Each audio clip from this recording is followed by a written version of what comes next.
There we go. I'll wrap you up there. Keith Brown, the Deputy Leader, has just been introducing Nicola Sturgeon, the First Minister, SNP Leader at the Aberdeen Exhibition and Conference Centre. I think she's just taken to the stage now to give her keynote conference address to the delegates in the hall. There she is, being cheered on. Quite a brief introduction from Keith Brown, I think, just to make sure things get started pretty much on time. Due to talk for about 40 minutes, let's listen in now.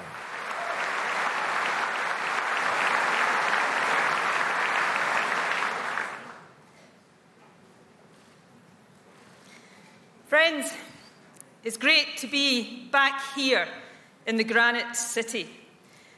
Aberdeen has been through some tough times in the last few years, but it is on the up again. The Oil and Gas Authority said just last month that the North Sea is back. The Westminster parties are currently trying to work out how to claim that as a complete disaster for Scotland.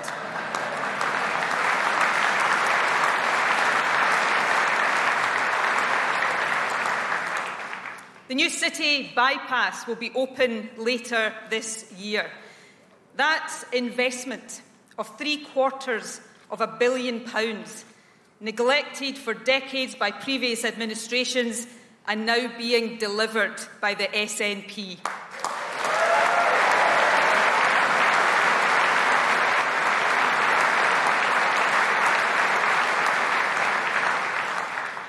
And not far from here is the fantastic new Aberdeen offshore wind farm, or as some people like to call it, given his past interest, Trump Towers.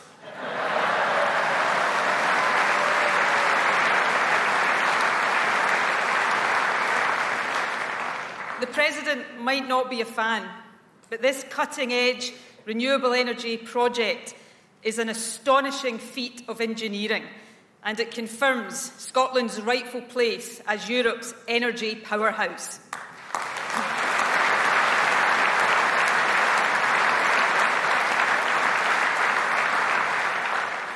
You know, 2 years ago, the Scottish Government launched a £12 million transition training fund to help people in the energy industry enhance their skills and expertise. The aim was to help 1,000 people a year. That target has been exceeded.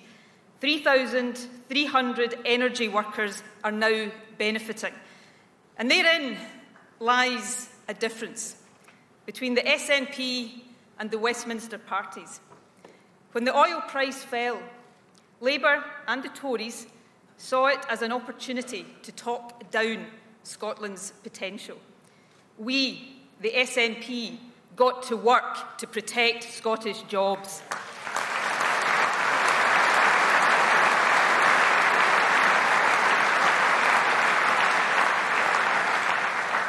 Aberdeen is a great Scottish city.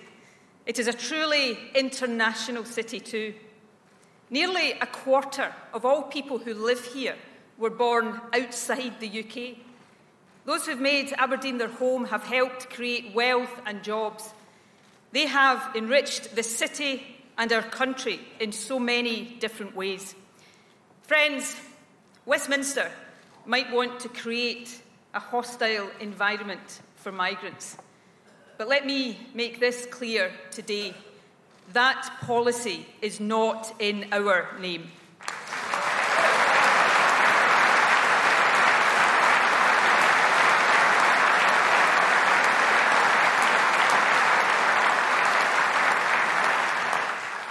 Our message to everyone who has chosen to build a life here in Aberdeen or anywhere in Scotland is this: you are welcome and we want you to stay.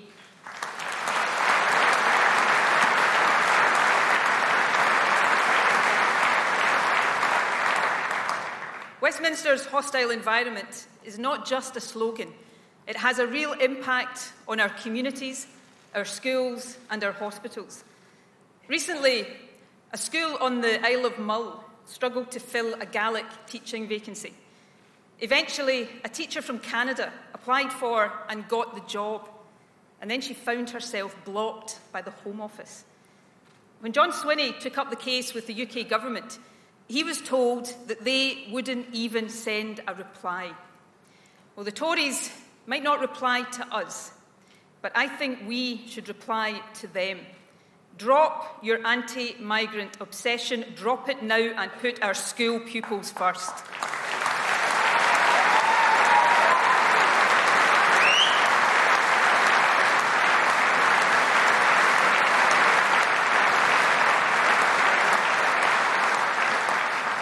Of course, the hostile environment is not just affecting schools, it's hitting our health service too.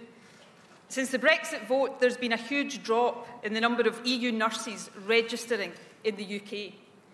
And until a couple of days ago, a young student nurse from Paisley, a former member of the Scottish Youth Parliament, Denzel Darku, was being threatened with deportation.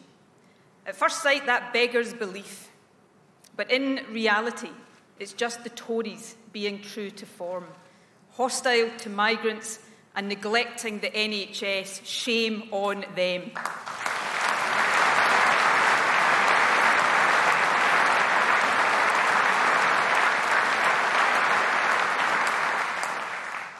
The SNP has different aspirations for Scotland. We need and we want people to come to work in our country. Our prosperity and our public services depend on it. So if Westminster cannot or will not act in our best interests, it is time that our own Parliament was able to do so. It is time for powers over migration to come to Scotland.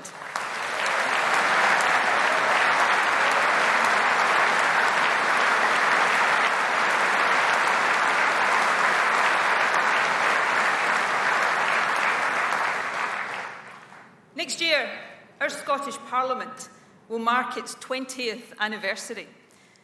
Having a Parliament of our own has changed Scotland, and it has changed Scotland for the better. It has allowed us to protect our NHS from privatisation, deliver free personal care, mitigate the bedroom tax, set and meet world-leading climate change targets, and much more besides. It has also meant we could abolish student tuition fees. And let me reaffirm this today. For as long as the SNP remains in office, tuition fees are not coming back.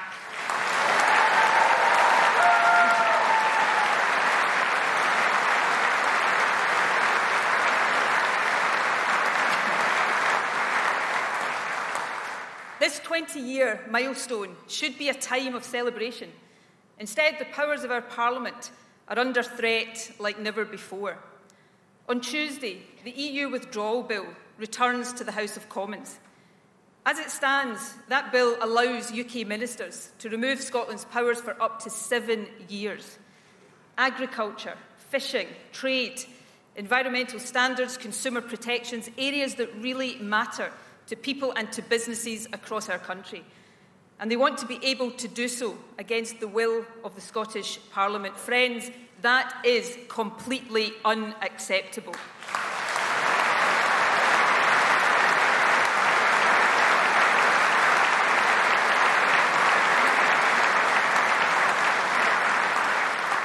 That's why the Scottish Parliament voted overwhelmingly and across different parties to refuse consent to this power grab. There was only one party happy to sign away Scotland's powers. Yes, you've guessed it, the Tories. So you can imagine the surprise when Ruth Davidson asked recently about the possibility of the UK legislating for Northern Ireland, said this: "I know how angry I would be if the House of Commons legislated on a domestic Scottish issue over the head of Holyrood." Yes, the very same Ruth Davidson who argued for, demanded and then voted to allow the House of Commons to do exactly that. Now, let's be frank. Ruth Davidson's rhetoric very rarely survives contact with reality. But that took her hypocrisy to a whole new level.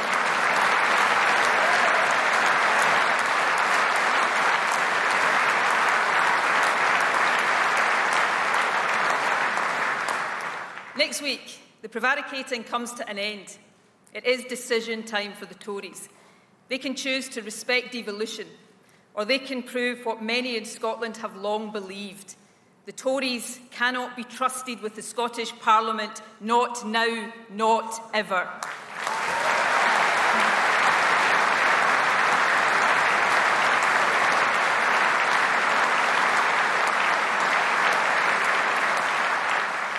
The government at Westminster is paralysed on Brexit. In fact, stripping Scotland of its powers might be the only Brexit-related issue they can agree on. Everything else is on hold as they fight among themselves. Jacob Rees-Mogg, the Member of Parliament for the 19th century, is waiting in the wings to drag us back 200 years, where he'll no doubt find the DUP waiting for him.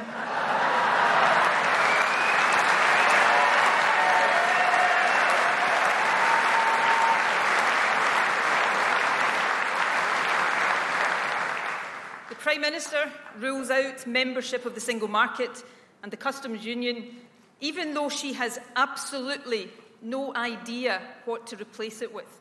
All of her efforts are spent trying to stop her totally dysfunctional cabinet falling apart. And isn't that going well? Remember, during the independence referendum, Scotland was told that a no vote would mean strength and stability. Now we have a Foreign Secretary who says the country is heading for meltdown. But don't panic, he says, it will all be worth it. Conference, even among the Tories, there can rarely have been an individual so unfit for high office as Boris Johnson.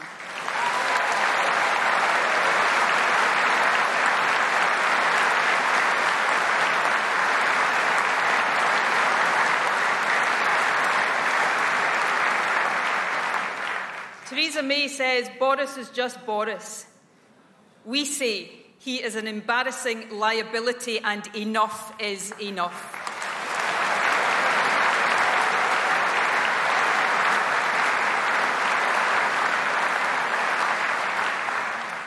Not one of these Tories seems to care a jot for jobs, prosperity and living standards.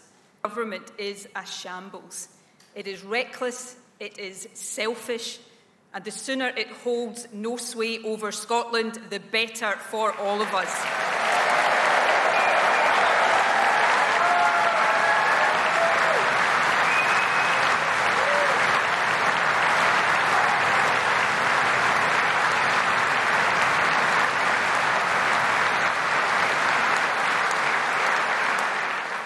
Westminster wants to drag Scotland back. The Scottish Government is moving Scotland forward. Every day we strive to make this country a better place to live. We are governing in tough times. The legacy of recession and Westminster austerity challenge us every single day. In countries across the world, social democracy appears to be in retreat, and many long-established political norms are now in a state of flux. For progressive parties like ours, that makes it more important than ever to focus on what makes a difference and to stand up for what we believe in. Sometimes that means taking on powerful interests and making tough decisions, and that's what we do. We're the party with the courage in government to ask people who can afford it to pay a bit more in income tax to protect our precious public services, and we should be proud of that.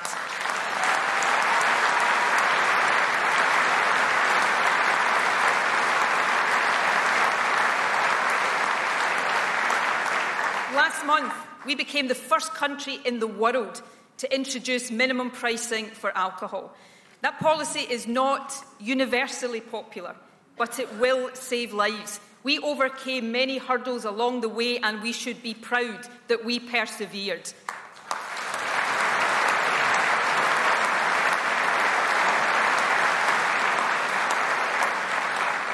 We're also getting Scotland's economy ready for the future. We're setting up a new Scottish National Investment Bank. It will put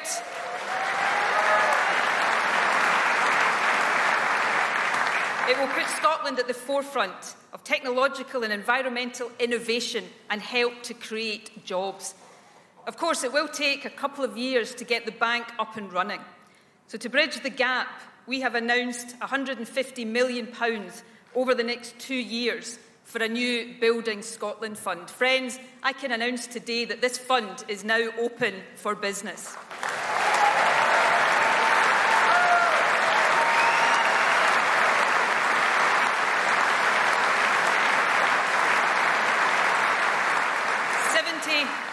£70 million will be invested in this financial year. £20 million of it will support industry-led R&D projects and digital innovation. £25 million will support new low-carbon industrial facilities. And another £25 million will support the delivery of 3,000 new homes. And just to be clear, that's 3,000 over and above our existing target of 50,000 affordable homes over this Parliament.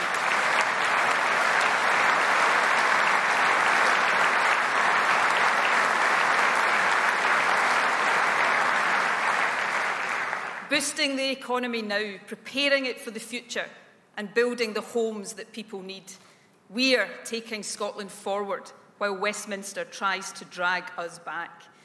We're creating a fairer Scotland too. In April, the Scottish Parliament passed the Social Security Bill. Westminster is punishing the poor and the sick. The Scottish Government will always treat people with dignity and with respect.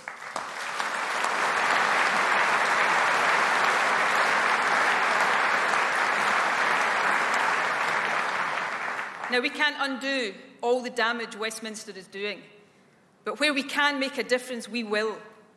One of the biggest debts we owe as a country is to unpaid carers. Let's thank them today for all that they do.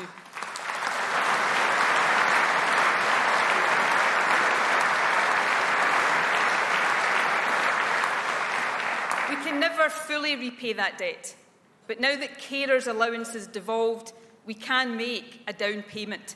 I can confirm today that from this summer, backdated to April, we will increase carers' allowance by more than £500 a year.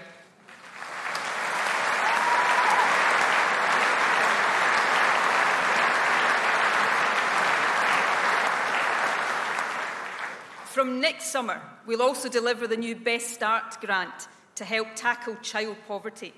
It will give £600 to low-income families on the birth of their first child, £300 for each additional child, and further payments at key milestones in children's lives.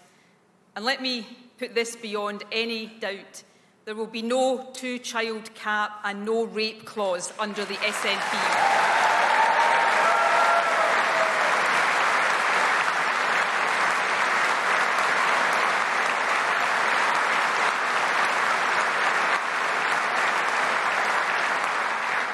Friends, day in, day out, we're working to move Scotland forward. For many people, the cost of living is a big worry, so we're doing what we can to give a helping hand. Here in Aberdeen, we piloted a scheme to provide free sanitary products to those in low-income households. We're now investing £500,000 to extend it across Scotland, practical help to those who need it, and leading the world in tackling gender injustice.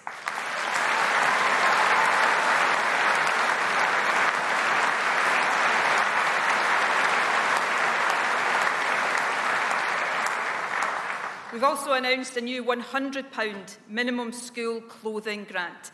That grant will benefit 120,000 families across Scotland, helping people who need it most. And perhaps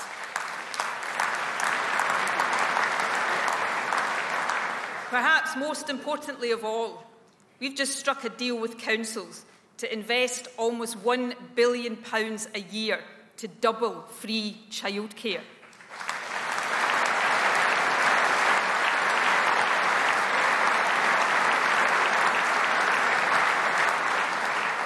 I've spoken before about the transformational potential of this policy for children, about the 11,000 new childcare jobs it will create, and the thousands of pounds it will save families every year. Let me tell you now about the economic boost it will deliver over the next few years. I can announce today that by the end of this Parliament, around 750 nurseries across the length and breadth of our country will be built, expanded or refurbished, a huge national construction programme to give our children the very best start in life.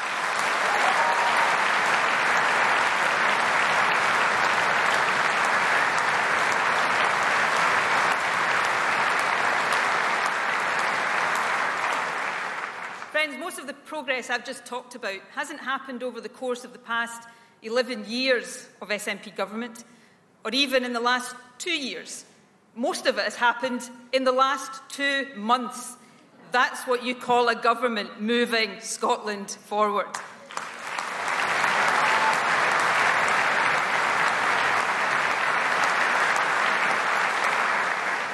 And we're determined to keep Scotland moving forward.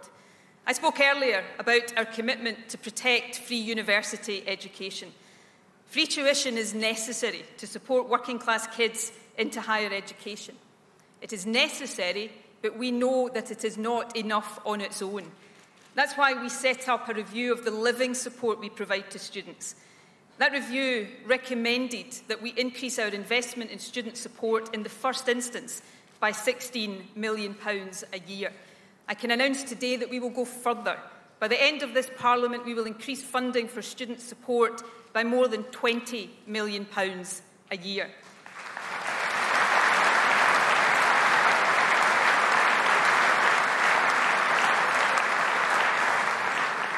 The details will be announced by the Higher Education Minister before the summer recess, but let me share the highlights with you today. As a first step in meeting the ambitions of the review, we will spend £16 million next year to increase college bursaries and university grants for students from the lowest income families, and we will expand access to them as well. We will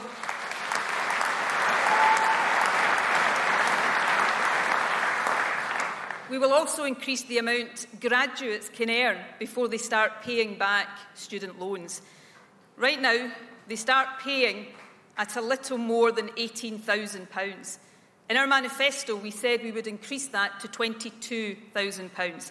I can confirm today we will go further. By 2021, we will increase it to £25,000 instead.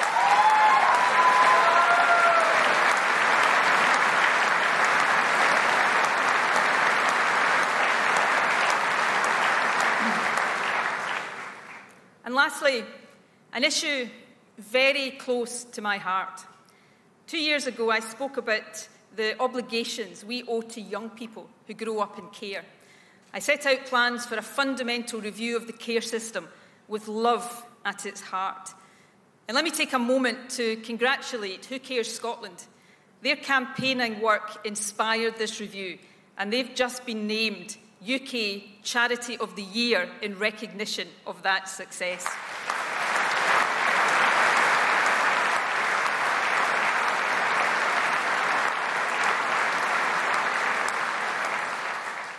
Our government has already made sure that young care leavers are exempt from paying the council tax, and we've guaranteed places and full grants for all care-experienced young people who get the grades to go to university. But we want to do more to level the playing field.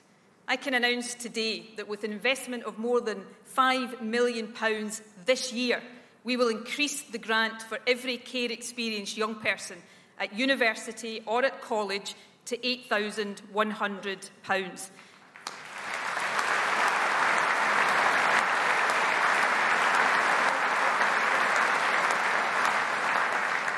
For college students, that will almost double support, and for everyone, that is equivalent to the real living wage.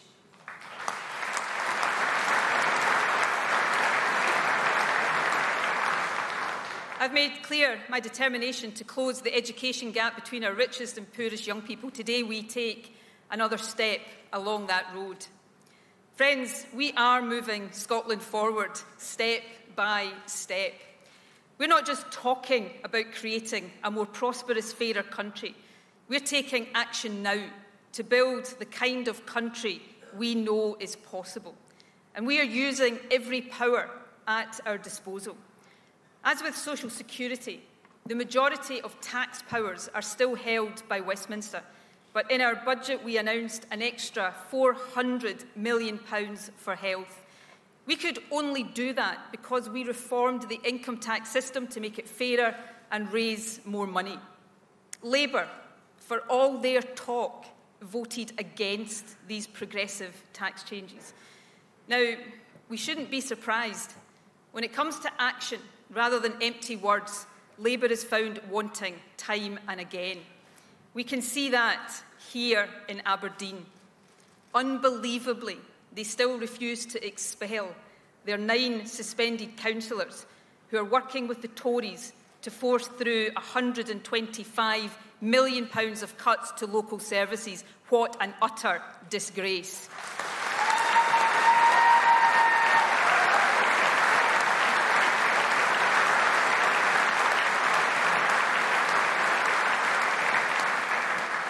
It seems the bonds of better together are very hard to break. When the Tories joined with Labour to oppose our budget, they wanted tax cuts for the richest instead of investment in our NHS.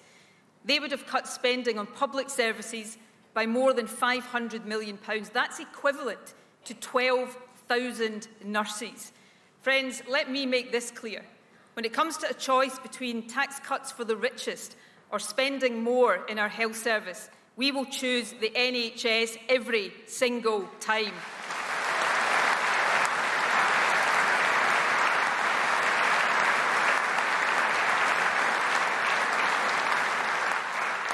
We know how important the NHS is to the people of Scotland. Health services everywhere are facing real challenges, and ours is no exception. So we will continue to focus on the areas where improvement is needed.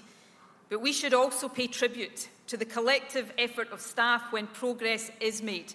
So let's take this opportunity to thank our NHS staff for delivering the best performing A&E departments in the UK for more than 3 years running.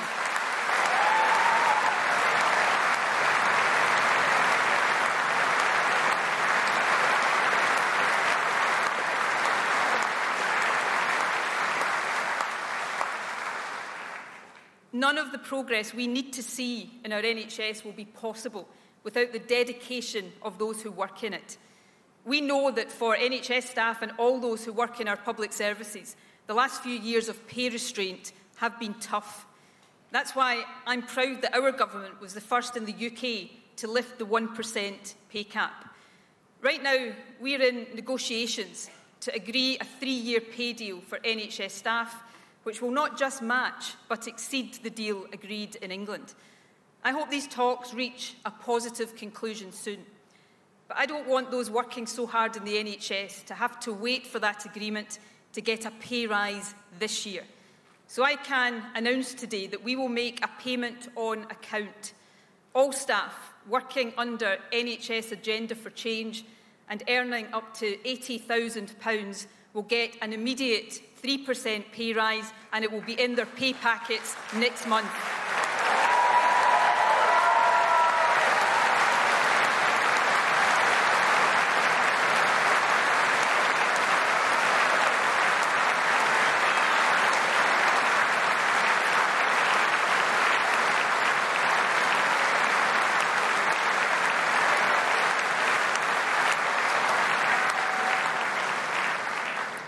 That means the vast majority of our frontline NHS staff will be paid not just the same as in NHS England this year, but more. Let me give just a few examples. A nurse with 5 years' experience in Band 5, £430 better off. A healthcare assistant at the top of Band 3, £630 better off. And an auxiliary nurse with a year's experience, more than £830 better off in NHS Scotland than in NHS England.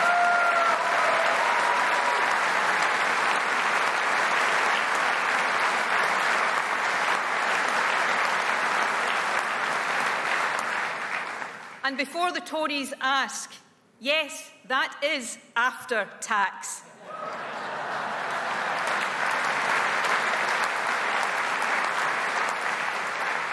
Friends, this is a £160 million investment in those who care for us.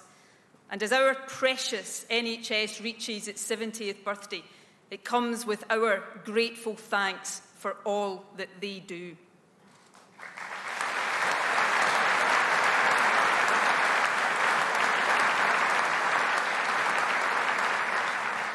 Friends, one of the biggest challenges facing our NHS today arises from a really positive development. People are living longer. That is unambiguously a good thing, but it means we must do more to grow our working age population so that we have more people to create wealth and pay taxes and more people to work in our NHS. That means creating more opportunities for people born here and attracting more talent from the rest of the UK and across the world. Of course, how we do all of that was one of the big issues addressed by the Sustainable Growth Commission. Andrew Wilson and his team have given generously of their time and their energies. The Commission has done an excellent job and we thank them for it.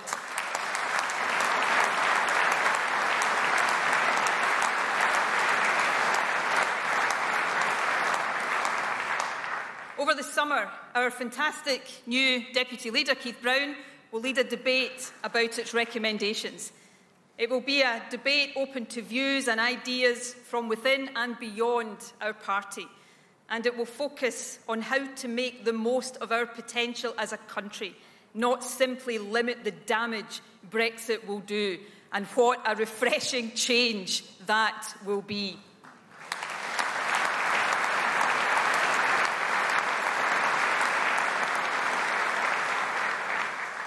My sense as I travel this country is that people have had enough of the despair and the despondency of Brexit. They want to be inspired by the hope of a better future instead. Friends, our task is to persuade them that this better future is an independent one.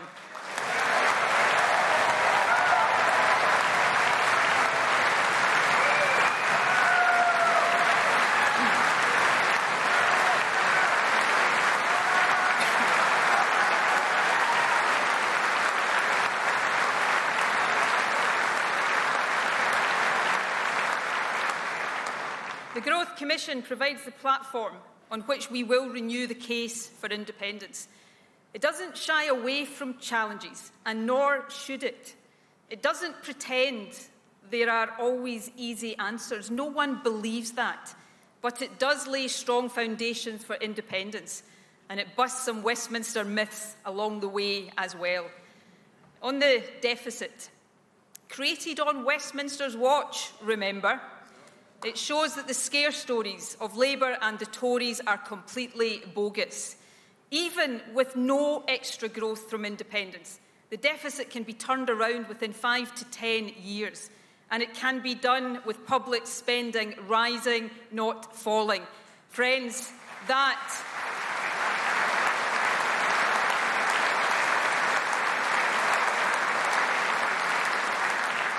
offers a much brighter future for Scotland than Brexit decline and yet more Westminster austerity. And let me be clear about this. The SNP has fought Tory austerity since the days when it was Labour's Gordon Brown and Alistair Darling implementing it, ending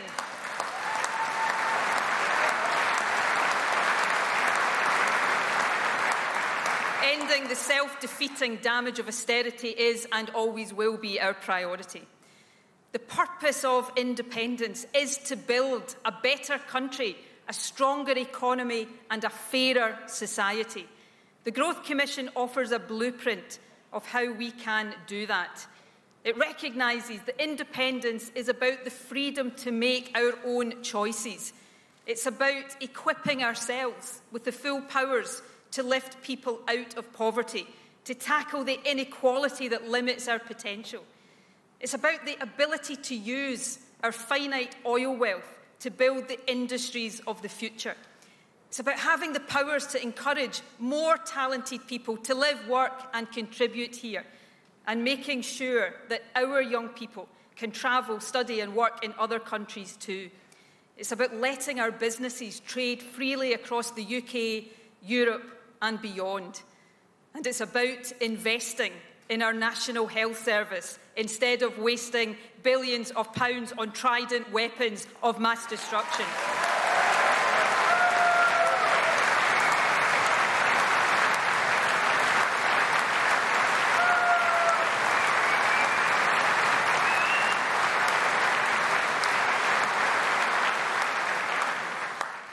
The case for independence is strong, and it is getting stronger by the day. Research published yesterday had at its heart a quite remarkable finding.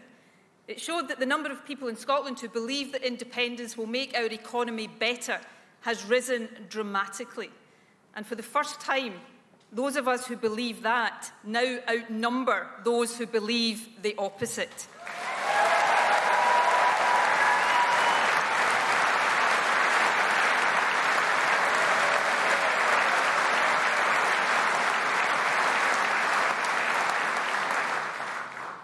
Confidence in the independence case is growing. So as we wait for the fog of Brexit to clear, our opportunity, indeed our responsibility is this: not just to focus on the when of independence, but to use our energy and our passion to persuade those who still ask why. Right now, that is the more important task.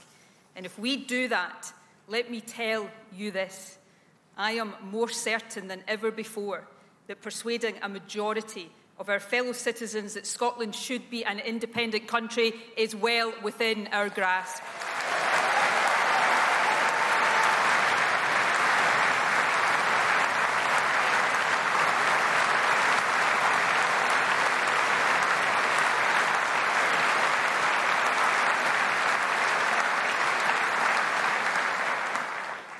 Friends, like countries everywhere, Scotland faces challenges in this uncertain world.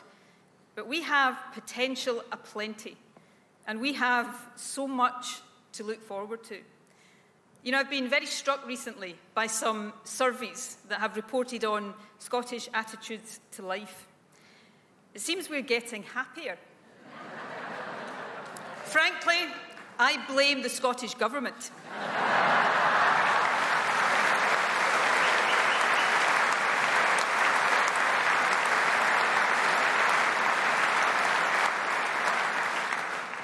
People in Scotland are also more likely to be optimistic about the future than people elsewhere in the UK. More of us say that our country's best days are ahead of us, and that's despite us not being in the World Cup again.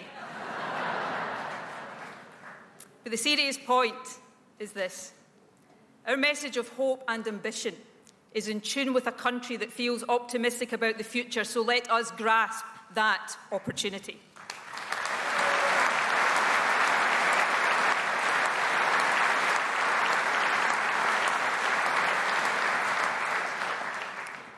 Friends, the lanyards that many of you are wearing around your necks bear the words, "We can."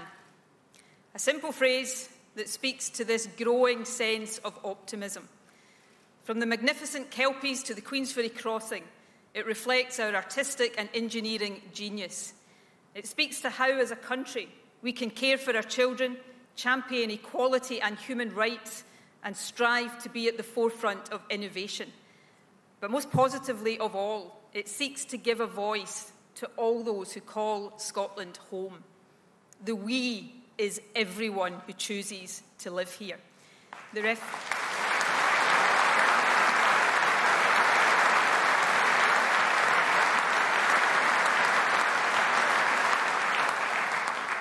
refugees who have fled war and found in Scotland a place of love and safety.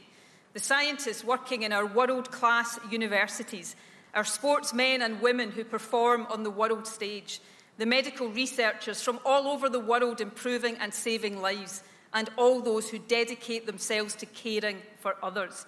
This, all of this and more is modern Scotland. Open, welcoming, caring, progressive and pioneering. This is who we are. Our country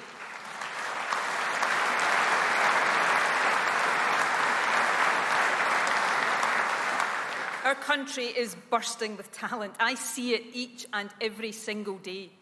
Our task, working together, is to unlock all of that potential, to make sure that no one is left behind, that we do not allow our horizons to be narrowed, to make sure that we keep moving forward, building a stronger society here at home and playing our part in the better, cleaner, safer world we want to live in. It's time to aim high, look resolutely outwards, and never, ever accept second best. Above all, it's time to believe that we can. We can build that better country we know is possible. And friends, we will.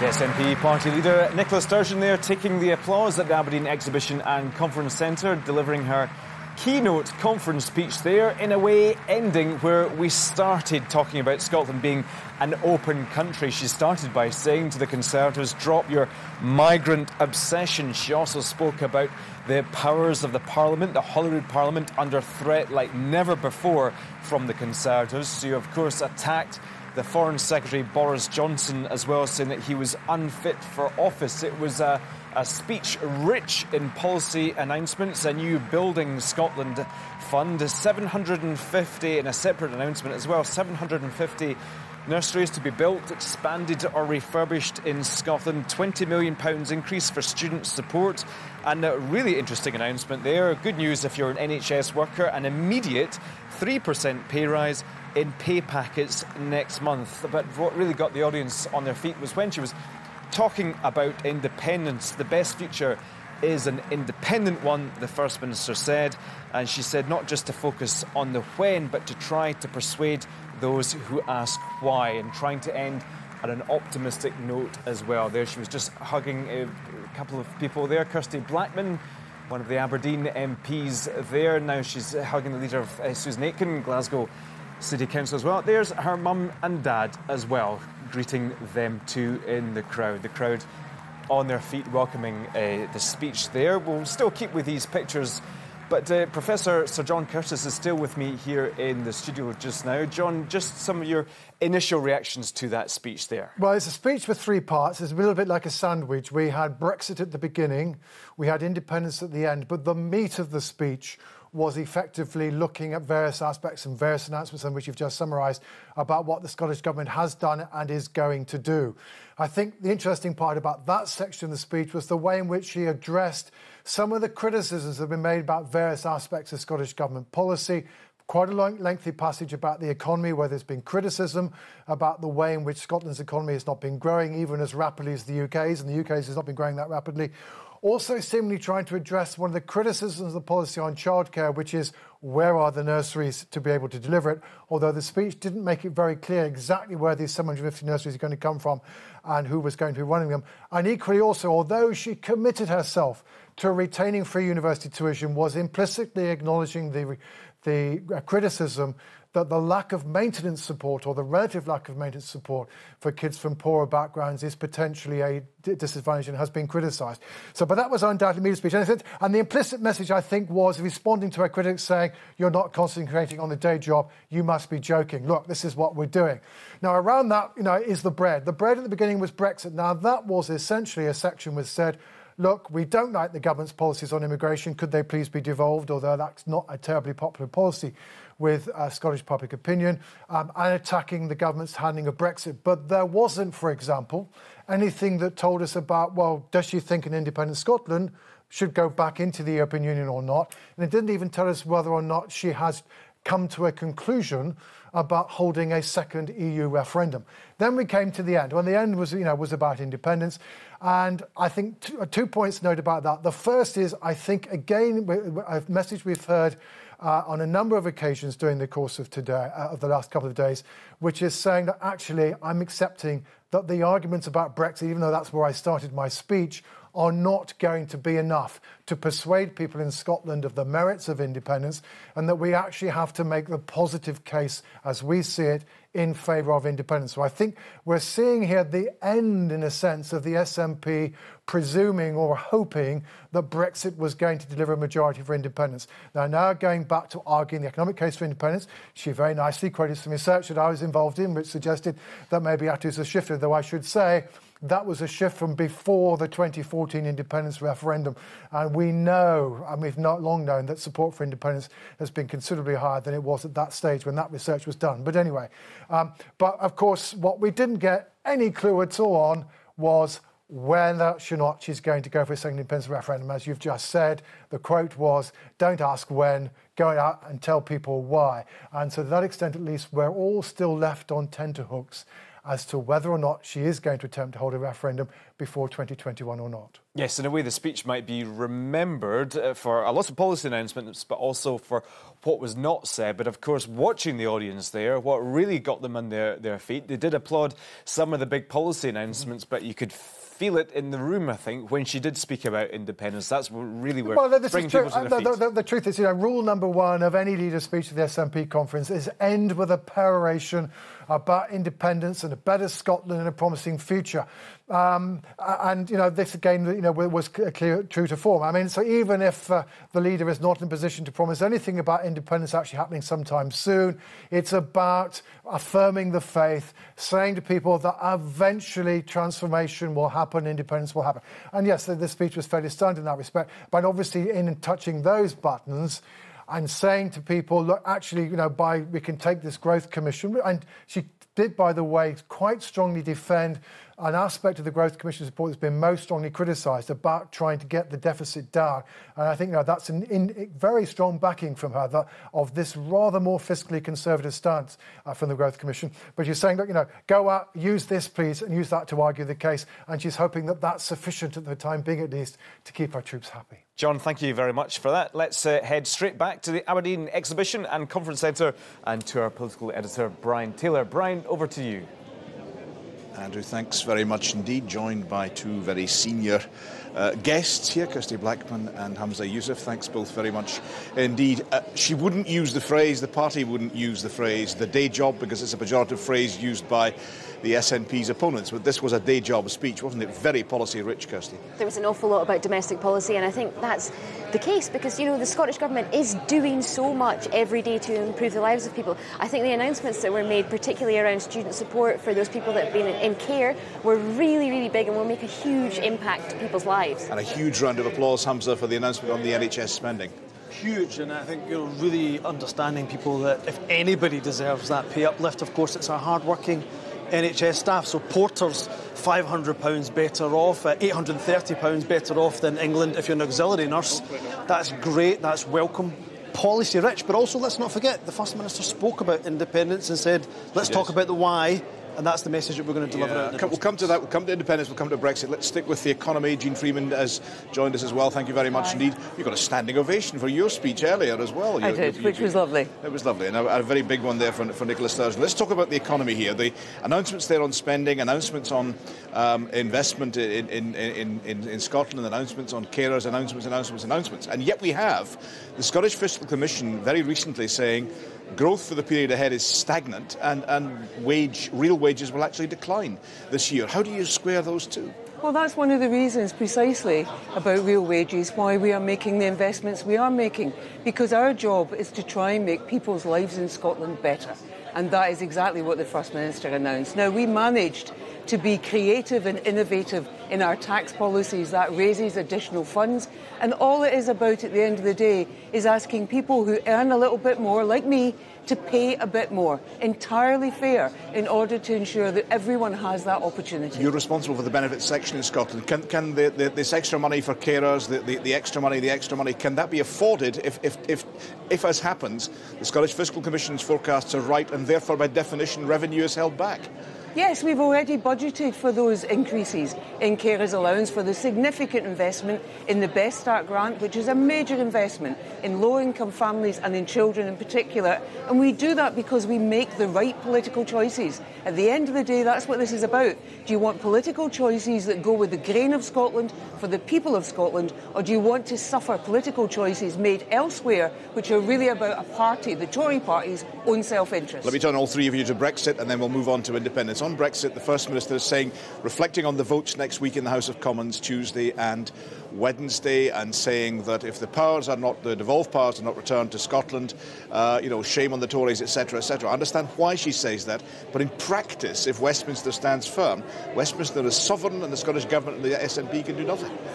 This is a really big moment, I think, for the Westminster Parliament. And actually, the UK government needs to realise the people of Scotland won't stand for this. The people of Scotland voted for the powers that our Scottish Parliament has. They voted for those powers to be held in Scotland and for those decisions to be taken by the parliamentarians that we elect in Scotland. I understand your anger, I understand your concern. I do not see people going to the barricades over farming, fishing and food labelling. It's just not going to happen. But actually, farming, fishing and food labelling are hugely important. I'm not playing them down. I'm not playing them down in the slightest. And actually, I think people really care very strongly about that and believe that our Scottish Parliament should be the one taking those decisions. If we see UK-wide frameworks to the detriment of the people of Scotland as a result of Westminster imposing these decisions on us, I don't think the people of Scotland will stand for it. But what will we do in practice? Having chapped the doors, having talked to people at my street stalls, even those who do not support independence, never voted SNP in their lives, say to me, Westminster would be able to ride roughshod over the decisions that you collectively Parliament made. No, that doesn't sound right. And actually there's a lot more anger out there at that suggestion,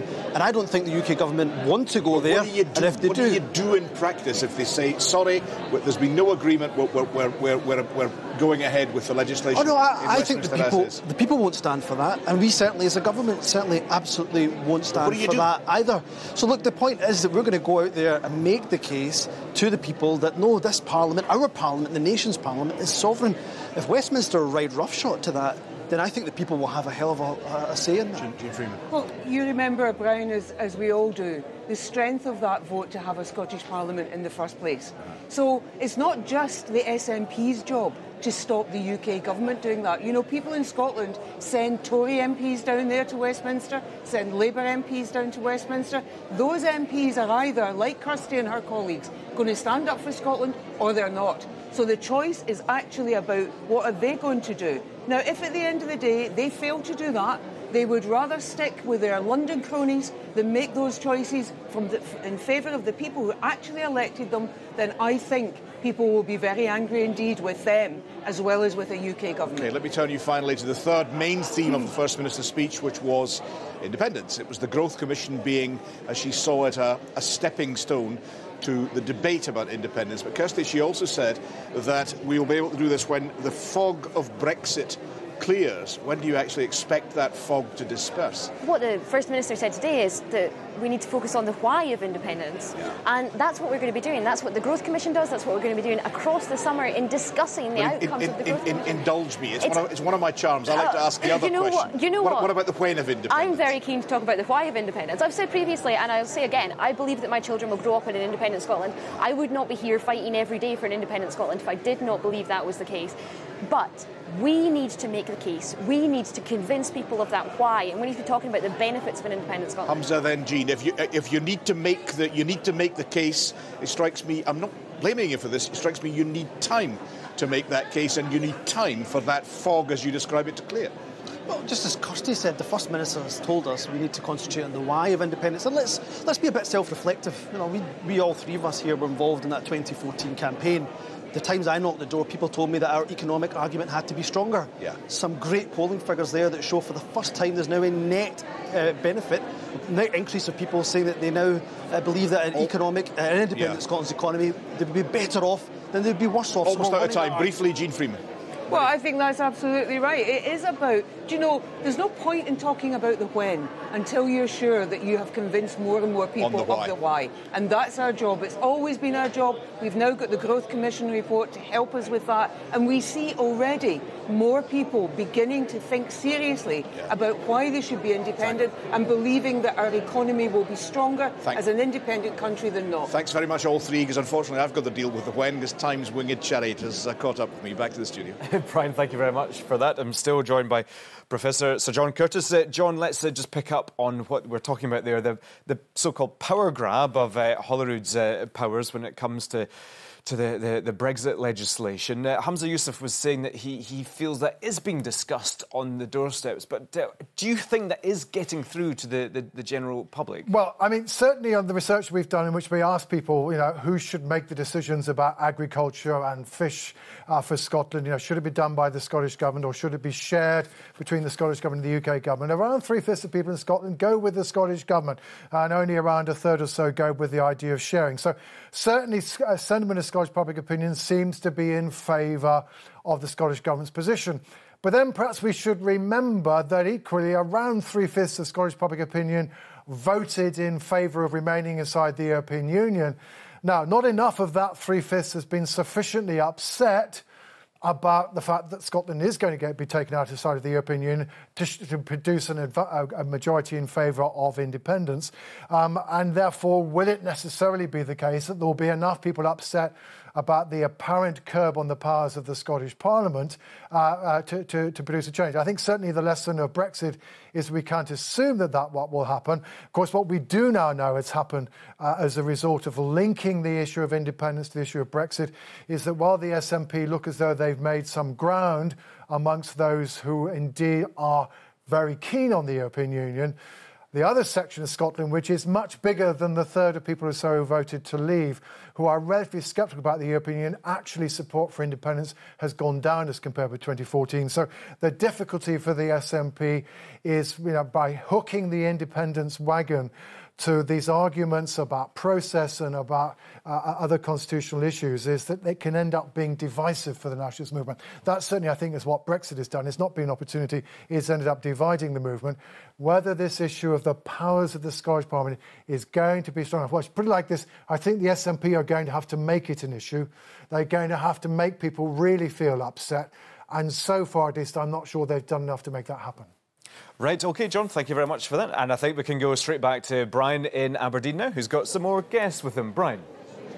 I have indeed a group of younger members of the party. Actually, to me these days, they're all younger members of the party, but I'm joined by three guests. Thank you very much indeed. Phil Robertson, Ryan McQuaig and Theo Forbes. What did you make of the speech? Let's keep it simple. I thought it was exciting. It's a very hopeful speech. It's got a lot... Wasn't it interesting, that hope versus despair trope that she was using throughout? Absolutely. It's for people like me who are disabled, then, I mean, Scotland's where hope still lies. My colleagues down south have much less hope for the future. You take that in that personal sense. That's interesting. Yeah. What did you make of it yourself? I was really excited by the measures announced by the First Minister in relation to students. There's a student who's just received his exam results yesterday. How did you get on? I got a first, actually. Oh, well done. Oh, all together now. Come on. But as someone who's coming from a working class background, the first person in my family to go to university, it's really important to me that the SNP are increasing access for people. What about that money for those who are coming from care? That must be good. I was really excited by that measure. I think we're doing really well with free tuition in Scotland, but it's important that we don't leave anybody behind. And that measure, I think, is a really positive one. Theo, same question. What did you make? I think that the speech underlined just what the Scottish Government is doing for the people of Scotland, the benefits that the people have in Scotland because of the Scottish Government, and the SNP are putting forward radical policy which are actually benefiting people throughout the country. I also think it was important to touch upon the Growth Commission and the case for independence, and not whether... What did you make of the Growth Commission? I think the Growth Commission, I think it's a foundation for debate. I think it's a starting point. So you don't buy it as it is, you want a bit more than that? No, I think it's the start of something for the wider Yes movement as well to debate upon, and also within the party as well.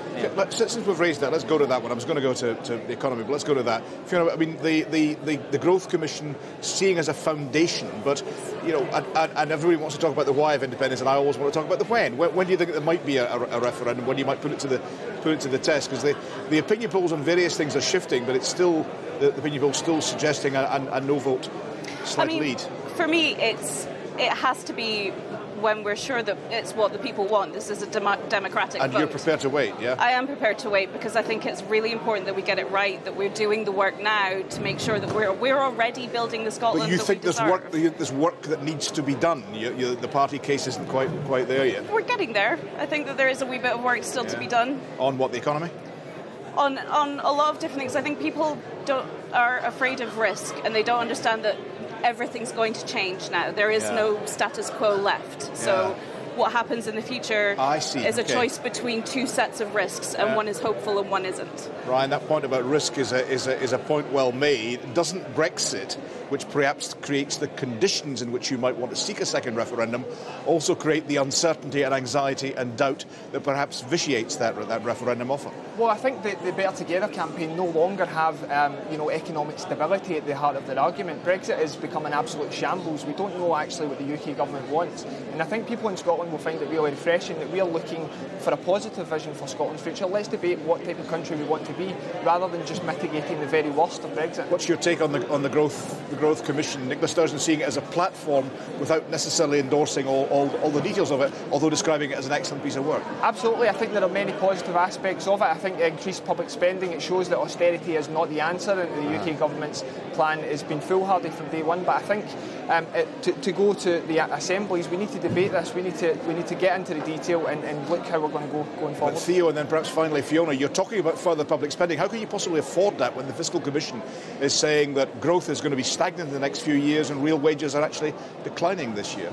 Well, I think Nicola said today we're putting money into the public spending, and we as a party are doing so much for the economy in terms of our policy, our radical policy, and it's little things like the baby box, for example, that are giving every child the best start at life. I think. Final word, won't that just tend to push up taxation? I mean, Nicola Sturgeon was saying it's a small amount on a few, but if you have to keep increasing spending to drive growth, won't that push up taxation perhaps to unacceptable levels? A more equal society is a more prosperous society. That's been seen across the world. The more we can increase equality, then the richer we are already one of the richest countries in the world. Austerity is a choice that's been made. We can make a different one. Thanks all three. Thanks very much indeed for joining me, and back to the studio. Brian, thank you very much indeed. John Curtis, we're hoping to speak to Keith Brown, the new deputy leader of the SNP. The result was announced yesterday. What did you make of the result? Julie Hepburn, who came second, did exceedingly well. Well, I mean, given that Keith Brown was the only elected politician standing, and neither of his two opponents were MSPs or MPs, I think one's reaction has to be that the 55% vote only after the votes for the third candidate had been redistributed was not a particularly impressive performance. Now, of course, we know that the central issue in this deputy leadership debate, apart from the respective personal merits of the candidates, was this question of whether or not the independence referendum should definitely be held before the next Holyrood election of 2021 or not. And I think that although in the end Mr Brown won, I think the fact that his opponent was able to get 45% is an indication that there at least is a non-trivial proportion of the SNP membership who would like Nicola Sturgeon to get a move on, and who are certainly hoping that the fog to which she referred in her speech is indeed going to clear relatively rapidly. John, thank you very much. Now, I do think we have Keith Brown standing by with Brian in Aberdeen. Brian, is Mr Brown with you? He is indeed, and I should start by congratulating him upon his election as the deputy leader. It was fairly squeaky towards the end there, but it was a clear victory, wasn't it? Congratulations. Thank you very much. And one of the key tasks you're taking on right away is to run the consultation on the Growth Commission, 3 national assemblies over the summer. Presumably you see it like the First Minister as a platform for independence. Some of the party, sceptical about the currency, sceptical about the spending restraint elements. Well, that tells you it's a platform for discussion as well, which it has been already. You can see the different debates which have taken place around it, but it is to fire that debate up and also make sure that we have a very positive platform to take forward to an independence referendum when that occurs. Your opponents in the Labour Party, for example, say it's not a growth commission, it's a cuts commission. You're talking about cutting public spending. Absolutely wrong. They haven't read the report, if that's what they say. The report talks about increasing public spending every year, but also dealing with some of the structural problems that the UK, the Union, has left Scotland with. It's a very hard-headed report. How can you possibly afford to increase public spending when, to use the question I've put to other guests we've had here, the Scottish Fiscal Commission is talking about growth being stagnant, it's talking about real wages actually declining this year? Well, they've changed their forecast in a very short period of time. We've also seen in the last week substantially increased exports from Scotland, both the rest of the EU and further afield. Yeah. So there are grounds of real optimism in terms of what we're doing in Scotland. But there are going to be difficult choices. Everybody recognises that. We're not starting from where we want to start from. But they've changed their forecast to make it more gloomy, and that more gloomy forecast has a direct impact. If it's borne out, it cuts revenues and therefore it cuts the ability to spend on Nobody's on denying that being under the Union is helping the Scottish economy the way that it should, nor that we have yet the powers to make sure that we take the economy forward. What we are wanting to discuss is how we can take it from where it currently is and take it through, if we become independent, to make it a more prosperous economy. I think it's a very hard-headed, realistic, well-grounded discussion document which we will now get to grips with through the Assembly, and not just in the party. I'll be discussing with the trade unions and businesses and the wider Yes Now, movement. I'm interested in that. Does that mean that the document is to a large extent part of trying to seek out and dispel concerns that there are in the wider society? Well, no, I think people have different views on this, and there's a great deal of expertise, both within the party, 100,000 plus members, plus in the wider trade union movement, in businesses as well. We want to hear those views. It will strengthen our case if we can improve it because of the debate that we have about the document itself. But you're talking about making an offer of independence, but is it not almost exactly the wrong time to be making that offer, given the uncertainty that already exists as a direct consequence of Brexit? I think the First Minister has been right to say we don't want to have to put the question before the people of Scotland when they're trying to wrestle with what's going to happen with Brexit. So that means quite a substantial delay, quite a significant delay. Well, she said, of course, that in October we'll get some idea of the shape of it and she'll make a further statement at that time. But beyond that, the depressing monotony of the boring, complicated carnage being caused by Brexit is contrasted by this very positive vision of what Scotland could be like in a fairer and richer society if we take our own decisions. But if you're beginning a detailed examination of the Growth Commission, 3 assemblies, consultation with Civic Scotland, the wider groups, business, the unions, there's no way you're announcing a referendum in October. No, what we're announcing is a discussion about the Growth Commission, but I'd imagine in other policy areas as well we want to examine those to make sure that we have the best possible offer for the people of Scotland. Right throughout the campaign I've just fought over the last few months, I have said what we have to do is get ready, and that means in terms of the policy platform, discussing with wider Scotland, and also in terms of campaigning and organisation. That's going to take some. I'm not blaming you for this, but that's going to take some time. No, what we have to do is we don't know when the referendum will be, and we have to make sure that when it does come, or indeed another test, perhaps another Westminster election or an unforeseen test, that we are ready for that when it comes. Keith Brown, Deputy Leader, thank you very much indeed, and from Aberdeen, back to the studio. Brian, thanks very much to you and the team in Aberdeen for all your efforts today. A final thought from John Curtis. John, just before we go, how do you summarise today's conference? Well, I thought the speech was an object lesson in the opportunities and the constraints that devolution give the SNP. On the one hand, they are Scotland's government and they can make all sorts of announcements and changes for Scotland within the framework of the devolved powers. But at the same time, that doesn't mean to say they've got a majority of people in Scotland in favour of what they want to achieve, independence. And meanwhile, they're constrained by what the Westminster government wants to do. It's constrained over ever being able to hold an independence referendum, and it's constrained by what the UK government is doing about Brexit. So that explains why the meat of the speech was about domestic Scottish politics, where the SNP can do things, and why the thinner bits were about Brexit and independence, where the SNP and the Scottish Government aren't necessarily in control. John, thank you very much for that. And Keith Brown mentioning perhaps October as when we might get the announcements. That was very interesting indeed, yes. Interesting. Thank you, John. Thank you very much for your company here today. And that's all we've got time for today. Gordon Brewer will have more on the SNP conference on tomorrow's Sunday Politics Scotland over on BBC One Scotland. That starts just after 11:30. But just now, from the team in Aberdeen and from all of us here in the studio, thank you for your company this afternoon. Bye-bye for now.